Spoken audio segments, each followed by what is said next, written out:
anybody that comes to God, that believes, that receives Him, He gives them the power to become.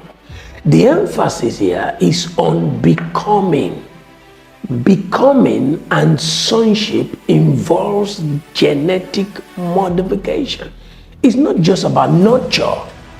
It's about a modification of nature. Nurture is mechanical. Nature is genetic.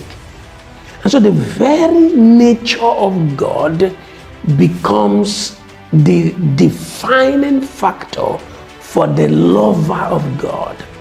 So I am not in doubt that you love God. I am calling you to embracing the new nature that lovers of God embrace, receive, are called into, and then beginning to let that nature manifest in your life and through your life. And that's what I want to show you how to do.